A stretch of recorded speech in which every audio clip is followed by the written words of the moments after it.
जहाँ जहाँ राम रुके, चूंकि अब राम पर राजनीति हो रही है, हालांकि नहीं होना चाहिए। अब जहाँ जहाँ राम भगवान रुके हुए थे, सरकार ने कहा है कि उन जगहों का डेवलप किया जाएगा, उन्हें पर्यटन स्थल बनाया जाएगा। तो आपकी नज़र में अभी कौन कौन से ऐसी जगह बची हुई हैं जहाँ पर अभी विकास होने के बाकी हैं, जहाँ जहाँ राम गए देखिए, थे? राम वन गमन जो छत्तीसगढ़ सरकार ने जो एक इनिशिएटिव लिया है, ये बहुत ही सराहनीय है। क्योंकि जो केंद्र सरकार है, उन्होंने हमेशा भगवान श्री राम को लेके उन्होंने राजनीति की है। लेकिन जबकि भगवान श्री राम जितने भाजपा के हैं, उतने कांग्रेस के भी हैं, और हम भी उतना ही पूजते हैं भगवान श्री राम को जितना बीजेपी दिखाती है। तो भगवान श्री राम सबके हैं, और छत्तीसगढ़ सरकार ने राम वन गमन बना के बस्तर से लेके सरगुजा से लेके मनेन्द्रगढ़ तक जो राम वन गमन बनी हुई है, जहाँ जहाँ पर भगवान श्री राम ने जिन पथों पर गमन किया है, वहाँ पर भगवान श्री राम की विशाल मूर्तियाँ बनाई है, मंदिर बनाई है। तो ये टूरिज़्म के लिए भी एक बहुत बड़ा माइलस्टोन साबित हो रही है। सर, आप खेल छत्तीसगढ़ कांग्रेस खेल प्रकोष्ठ के अध्यक्ष हैं, तो आप खेल को लेकर के और कितनी ऊंचाई पर लेके जाना चाहते हैं, और क्या नया खेल यहाँ होने वाला है? देखिए, छत्तीसगढ़ में खेल को लेकर बहुत सारी संभावनाएं हैं। बीते 5 वर्षों में खेल के क्षेत्र में उत्कृष्ट कार्य छत्तीसगढ़ सरकार ने किया है, और हमारे संगठन की बात करें तो हमारे संगठन ने भी हमारे खिलाड़ियों को बहुत प्रोत्साहन देने का काम किया है। छत्तीसगढ़ या ओलंपिक अपने आप में एक अभूतपूर्व प्रयास रहा है, जिसमें लगभग 12 लाख से ज़्यादा महिलाएं और 13 लाख से ज़्यादा पुरुष वर्ग, लगभग 25 लाख लोग इस प्रतियोगिता में भाग लिए हैं, और एक पूरे प्रदेश में एक खेल का माहौल बनाया गया है। खेल विकास प्राधिकरण का गठन किया गया है। खेल के क्षेत्र में शासन की लगभग 24 से ज़्यादा खेल एकेडमियाँ खोली गई हैं, पूरे इंफ्रास्ट्रक्चर तैयार किए गए हैं, और खेल का वातावरण पूरे प्रदेश भर में बहुत अच्छा बन रहा है। भावी हमारी योजना है कि छत्तीसगढ़ में नेशनल गेम्स होने वाले हैं। यहाँ पर छत्तीसगढ़ ओलंपिक का आयोजन भी हम करेंगे, जिसमें ओलंपिक्स से जुड़े हुए सारे खेलों को हम शामिल करेंगे, और हमारे जो खिलाड़ी हैं उनके लिए हम आवासीय परिसर हो, चाहे इंफ्रास्ट्रक्चर हो, चाहे बड़े मैदान हो, चाहे अंतर्राष्ट्रीय या राष्ट्रीय स्तर की प्रतियोगिताएँ हों, चाहे क्षेत्रीय स्तर की प्रतियोगिताएं, हम नित्य नए आयोजन करते रहेंगे। हेलो गुरु, नमस्कार। आप देखना शुरू कर चुके हैं भेंट मुलाकात। आज हमारे साथ में हैं छत्तीसगढ़ कांग्रेस खेल प्रकोष्ठ के अध्यक्ष प्रवीण जैन, प्रवक्ता खुशबू जैन जी। आज इनसे हम बात करेंगे चुनावी मुद्दे पर, चूँकि चुनाव पास आ चुका है। तो सर बताएं, क्या है चुनाव का माहौल? पूरे प्रदेश में कांग्रेस के लिए एक अच्छा वातावरण है। 20 सीटों में मतदान हो चुका है, बस्तर और राजनांदगांव जिले में, और ये पूरा जो चुनावी समीकरण दिख रहा है, ये कांग्रेस के पक्ष में जा रहा है। भूपेश बघेल जी की जो जन कल्याणकारी योजनाएं हैं, इसमें पूरे प्रदेश के लोगों ने विश्वास जताया है और कांग्रेस के पक्ष में मतदान कर रहे हैं। सर, सरकार पर आरोप प्रत्यारोप लग रहे हैं, इस पर क्या वोटिंग पर प्रभाव पड़ेगा या नहीं पड़ेगा?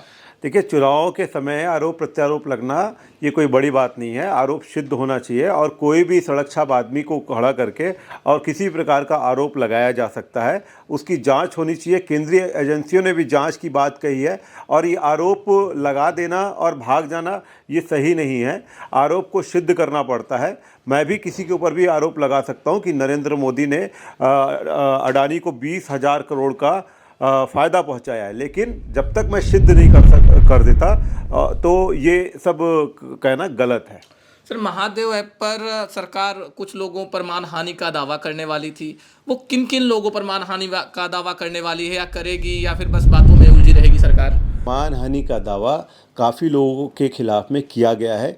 ऐसे लोग जो बिना सोचे बिना समझे आरोप लगा रहे हैं और मीडिया में आकर माननीय मुख्यमंत्री जी की मानहानि कर रहे हैं, ऐसे सभी के खिलाफ में मानहानि का नोटिस भेजा गया है। और महादेव ऐप में बैन लगाने की जो जवाबदारी है वो केंद्रीय सरकार की है। केंद्र सरकार की स्वीकृति से महादेव ऐप में बैन लगाया जाना चाहिए था, लेकिन मोदी सरकार तो इसमें 28% जीएसटी लेने के चक्कर में थी और ले रही थी।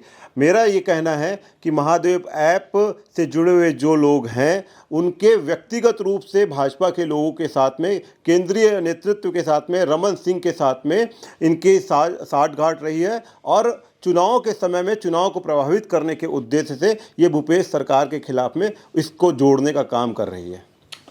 केंद्र से जब से चुनाव आया है, तो केंद्र से बहुत सारे बड़े बड़े नेता छत्तीसगढ़ का दौरा कर रहे हैं। आप भी देख रहे हैं कि वो जगह जगह जाकर के रैलियां कर रहे हैं। इस पर चुनाव पर कितना प्रभाव पड़ेगा?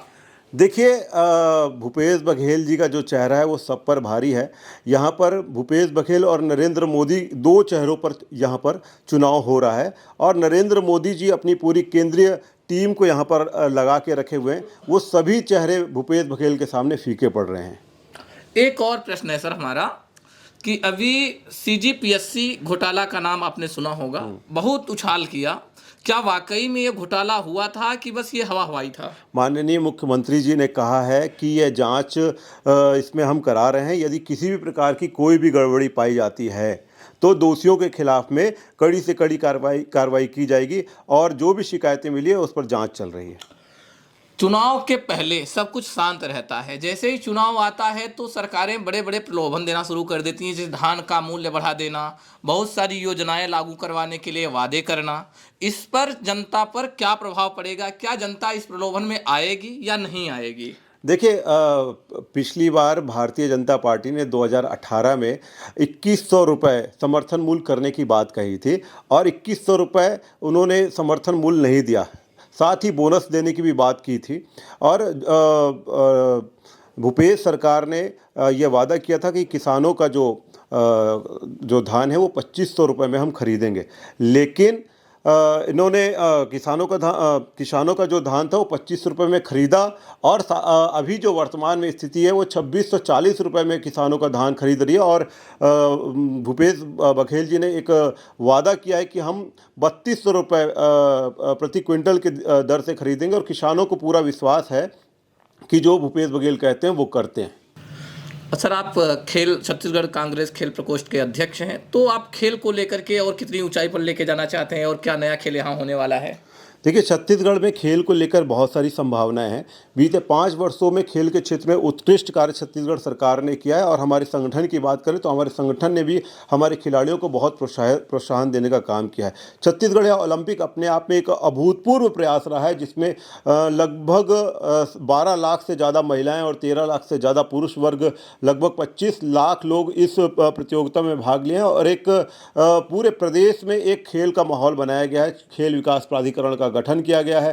खेल के क्षेत्र में शासन की लगभग 24 से ज़्यादा खेल एकेडमियाँ खोली गई हैं, पूरे इंफ्रास्ट्रक्चर तैयार किए गए हैं और खेल का वातावरण पूरे प्रदेश भर में बहुत अच्छा बन रहा है। भावी हमारी योजना है कि छत्तीसगढ़ में नेशनल गेम्स होने वाले हैं। यहाँ पर छत्तीसगढ़ ओलंपिक का आयोजन भी हम करेंगे, जिसमें ओलंपिक्स से जुड़े हुए सारे खेलों को हम शामिल करेंगे और हमारे जो खिलाड़ी हैं उनके लिए हम आवासीय परिसर हो, चाहे इंफ्रास्ट्रक्चर हो, चाहे बड़े मैदान हो, चाहे अंतर्राष्ट्रीय राष्ट्रीय स्तर की प्रतियोगिताएँ हों, चाहे क्षेत्रीय स्तर की प्रतियोगिताएं, हम नित्य नए आयोजन करते रहेंगे। अभी मलखम छत्तीसगढ़ जीत के आया है एकदम भारी भरकम लोगों के साथ, तो सर उन्हें आप किस प्रकार से शुभकामनाएं देना चाहेंगे? नारायणपुर में मलखम की एकेडमी खोलने का शासन ने स्वीकृति दे दी है। बहुत जल्दी नारायणपुर में जो मलखम की नर्सरी है वहाँ पर मलखम एकेडमी का प्रारंभ कर दी जाएगी और मैं बधाई देना चाहता हूँ कि हमारी मलखम की जो नारायणपुर की टीम है, इन्होंने इंडिया गॉट टैलेंट में छत्तीसगढ़ का नाम रोशन करके वो खिताब छत्तीसगढ़ के नाम कराया है। तो मैं ऐसे उनके कोच को और छत्तीसगढ़ वासियों को शुभकामनाएं देता हूँ। बहुत बहुत धन्यवाद। हम जानेंगे आज खुशबू जैन जी से कि कितनी, चूंकि ये कांग्रेस की प्रवक्ता हैं, तो ये बताएंगे हमें कि कितनी सीट पर कांग्रेस आ रही है। देखिए, ये तो पूरे छत्तीसगढ़ में सभी जानते हैं। आप किसी से भी पूछेंगे, बच्चों से भी पूछेंगे कि अब की बार 75 पार, तो हमारी उम्मीद है कि 75 से भी ज़्यादा सीटें मिलेंगी। कौन सी ऐसी योजनाएं हैं सरकार की जिसे जो पर्सनल आपको प्रभावित करती हैं? देखिए, जो मुझे सबसे ज़्यादा प्रभावित की भूपेश सरकार की जो योजनाएं हैं, उसमें से ये है कि जितनी भी आत्मानंद स्कूलें हैं, पहली बात तो पिछले 5 सालों में 700 प्लस आत्मानंद स्कूल खोली जा चुकी है, लेकिन अभी जो सरकार ने योजना घोषणा की है कि सारे सरकारी स्कूलों को आत्मानंद स्कूलों में कन्वर्ट किया जाएगा। तो इससे जो हमारी छत्तीसगढ़ की जनता है, जो किसान के बच्चे हैं, जो गरीब बच्चे हैं, जब वो इंग्लिश में बात करेंगे तो आप सोचिए कि छत्तीसगढ़ की छवि पूरे देश में किस तरीके से सबके सामने आएगी कि जब छोटे छोटे गरीब बच्चे, छोटे बच्चे जब इंग्लिश में बात करेंगे तो हमारा जो एजुकेशन का जो सेक्टर है, एजुकेशन का जो फील्ड है, वो बहुत ऊंचाई तक जाएगी। यहाँ सूखा नशा बहुत ज़्यादा चलता है। सरकार नशे को बैन करने के लिए क्या कोई हथकंडा अपनाएगी या बस यूं ही चलता रहेगा? देखिए, नशे के ऊपर तो हमारी केंद्र सरकार भी बहुत सारी घोषणाएं कर चुकी हैं, लेकिन छत्तीसगढ़ सरकार जो अपने तरीके से कर रही है वो हम सबके लिए हमारे हित में है। तो आगे भी हम उम्मीद कर रहे हैं कि सरकार जो भी करेगी छत्तीसगढ़ की भलाई के लिए ही करेगी। एक और मेरा प्रश्न है छत्तीसगढ़ के गौठान को लेकर के। तो यहाँ पर अभी मवेशी आज भी रोड पर बहुत सारे बैठे रहते हैं। क्या उनके लिए भी सरकार कुछ कर रही है कि बस गौठान योजना है वो सिर्फ कागज में रह गई है या कार्य उस पर हो रहे हैं? सबसे पहली बात तो कागज में नहीं है। जो छत्तीसगढ़ सरकार ने पिछले 5 सालों में किया है वो सबको दिखता है। आप किसी से भी बात कर लीजिए कि भूपेश बघेल की जो सरकार है उन्होंने क्या किया है गरीबों के लिए, बच्चों के लिए, युवाओं के लिए, इवन व्यापारियों के लिए भी। तो गौठान जो योजना है कि गोबर की खरीदी करना, गौमूत्र की खरीदी करना, उसमें जो रोज़गार मिल रहा है गरीबों को वो बहुत ही बड़ी बात है, क्योंकि उससे गाय की सेवा भी हो रही है प्लस उनको रोज़गार भी मिल रहा है। तो ये बहुत बड़ी योजना है जो गौ सेवा के लिए, जिन्हें हम गौ माता कहते हैं, ये बहुत बड़ी बात है छत्तीसगढ़ के लिए। जहाँ जहाँ राम रुके, चूँकि अब राम पर राजनीति हो रही है, हालांकि नहीं होना चाहिए। अब जहाँ जहाँ राम भगवान रुके हुए थे, सरकार ने कहा है कि उन जगहों का डेवलप किया जाएगा, उन्हें पर्यटन स्थल बनाया जाएगा। तो आपकी नज़र में अभी कौन कौन से ऐसी जगह बची हुई हैं जहाँ पर अभी विकास होने के बाकी हैं, जहाँ जहाँ राम देखिए, राम वन गमन जो छत्तीसगढ़ सरकार ने जो एक इनिशिएटिव लिया है ये बहुत ही सराहनीय है, क्योंकि जो केंद्र सरकार है उन्होंने हमेशा भगवान श्री राम को लेके उन्होंने राजनीति की है। लेकिन जबकि भगवान श्री राम जितने भाजपा के हैं उतने कांग्रेस के भी हैं, और हम भी उतना ही पूजते हैं भगवान श्री राम को जितना बीजेपी दिखाती है। तो भगवान श्री राम सबके हैं, और छत्तीसगढ़ सरकार ने राम वन गमन बना के बस्तर से लेके, सरगुजा से लेके मनेंद्रगढ़ तक जो राम वन गमन बनी हुई है, जहाँ जहाँ पर भगवान श्री राम ने जिन पथों पर गमन किया है वहाँ पर भगवान श्री राम की विशाल मूर्तियाँ बनाई है, मंदिर बनाई है। तो ये टूरिज़्म के लिए भी एक बहुत बड़ा माइलस्टोन साबित हो रही है, और साथ साथ हिंदुओं के लिए जो भगवान श्री राम के भक्त हैं उन सब के लिए भी एक बहुत बड़ी जीत है छत्तीसगढ़ सरकार के लिए। राम मंदिर बन के तैयार है, देशवासियों को आप किस प्रकार शुभकामनाएं देना चाहेंगी? जी, तो बहुत अच्छी बात है। हम सभी को कहेंगे कि जय सिया राम, और सभी दर्शन करेंगे। और भगवान श्री राम सबके हैं, हमारे भी हैं, और छत्तीसगढ़ के तो भांचा है वो, तो छत्तीसगढ़ का बहुत गहरा नाता है भगवान श्री राम से। तो राम मंदिर एक बहुत बड़ी उपलब्धि है, और हमारे छत्तीसगढ़ के लिए भी है, क्योंकि वो छत्तीसगढ़ के भांजा है। आप कब जा रहे हैं राम भगवान का दर्शन करने? जब भी हमें मौका मिलेगा, जब भी बुलावा आएगा भाई, हम तो हमेशा तैयार हैं जाने के लिए। बहुत बहुत धन्यवाद। आप बने रहें चैनल के साथ, लाइक करें, सब्सक्राइब करें और शेयर करें। जय जोहार, जय छत्तीसगढ़। बहुत बहुत धन्यवाद, बहुत बहुत आभार।